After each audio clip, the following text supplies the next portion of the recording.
I was 41 years old. I was unemployed. My husband had started a restaurant business, which was his dream. This is actually a funny story. When he got laid off from a big job in high tech, and I think he was really relieved. You know how a lot of us wait to quit our jobs and then we get laid off and we're like, yes. And he said, I'm not going to look for a job. I'm going to go into the restaurant business. And I think I said the most famous lines of our marriage at that point. I looked at him and I said, listen, buddy, inspiration is for strangers. You get your butt back to that job and you pay the mortgage.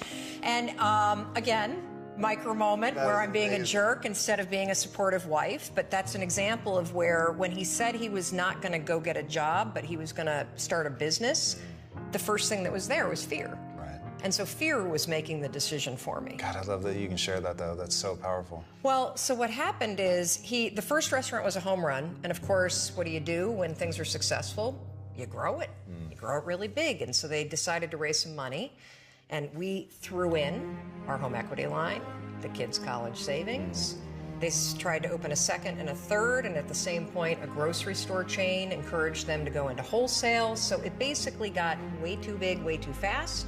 And the wheels started to come off. And they came off so badly that the second restaurant failed, and they held on to it for too long, like a lot of us do. It's another trick our brains play on us called sunk costs. When you throw a ton of time and a ton of money at something, it's really hard to let go of it.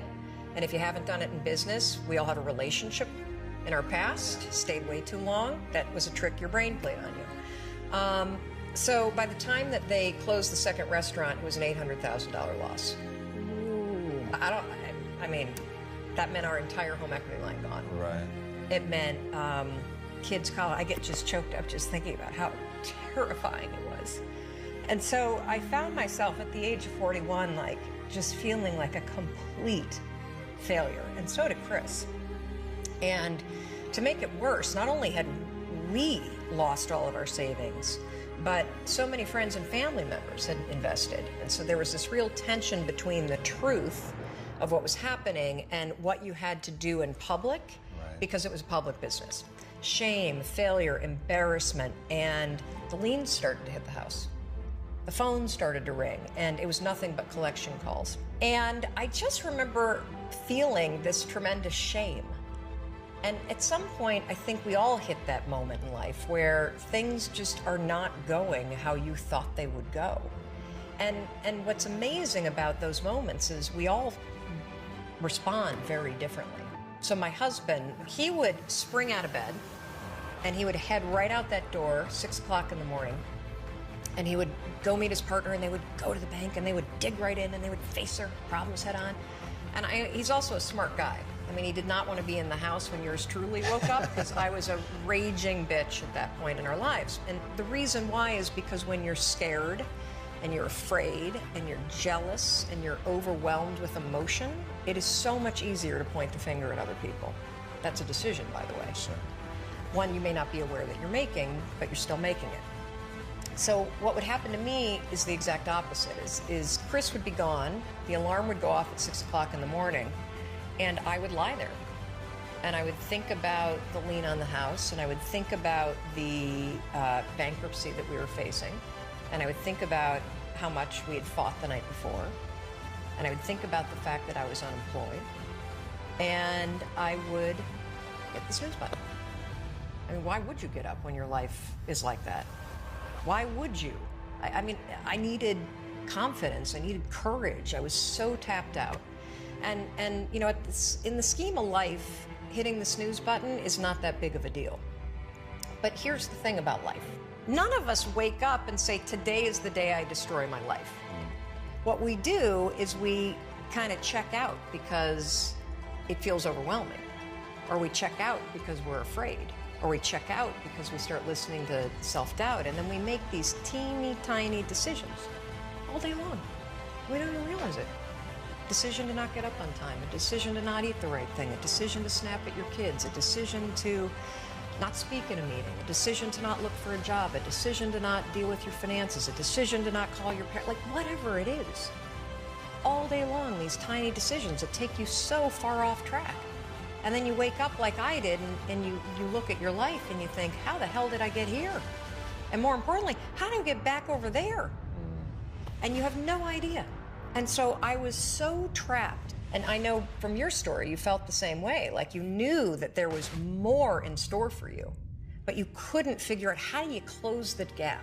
How do you find the power that's in you? How do you discover your greatness? How do you solve these problems? It feels so overwhelming when you can't. I mean, I would go to the grocery store and the items would scan and I would be sitting there readying my excuse because there was no way that my check card was going to clear. Wow. So I got in this struggle with myself that a lot of us find ourselves in, and that is you get trapped in what I call the knowledge action gap. You know what to do, but you can't seem to make yourself do it, right?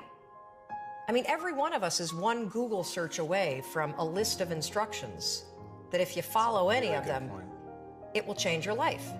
But how do you get out of your head and stop thinking about what you need to do and actually do it? And in my case, this stuff was pretty easy.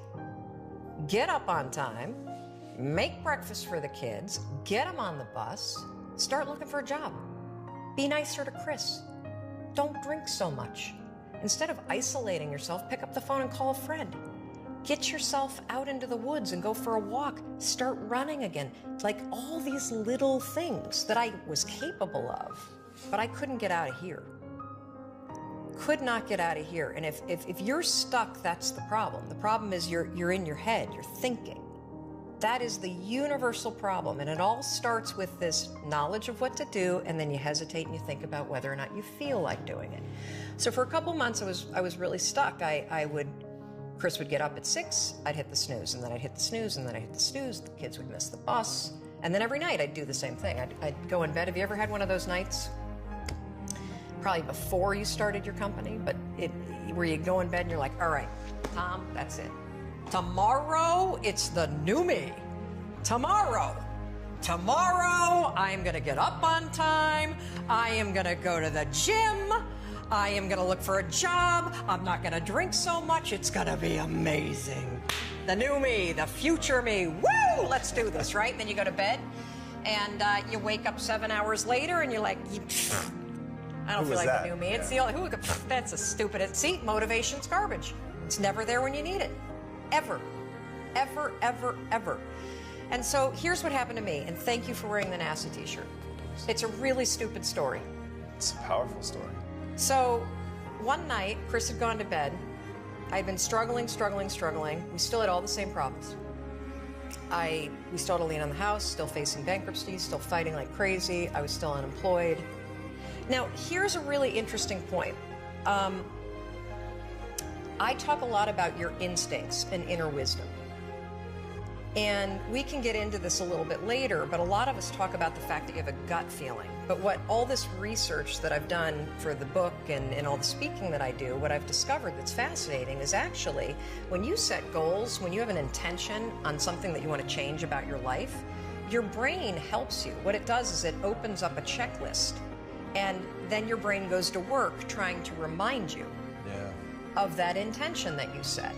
And it's really important to develop the skill, and I say that word purposefully, the skill of knowing how to hear that inner wisdom and that intention kicking in and leaning into it quickly. So for me, my brain saying, that's it, right there, move as fast as a rocket, Mel. I wanted to change my life. And I think most people that are miserable or that are really like dying to be great and dying to have more, we want to change. We want to live a better life. We want to create more for our families. We want to be happier. The desire is there. Again, it's about how do you go from knowledge to action. So the first thing in this story that's important is realizing that the answer was in me. And my mind was telling me, pay attention. There were moments all day long, just like that 5-second moment in bed, where I knew, knowledge, what I should do. And if I didn't move within 5 seconds, my brain would step in and talk me out of it. Every human being has a 5-second window. It might even be shorter for you. You have about a 5-second window in which you can move from idea to action before your brain kicks into full gear and sabotages any change in behavior. Because remember, your brain is wired to stop you from doing things that are uncomfortable or uncertain or scary.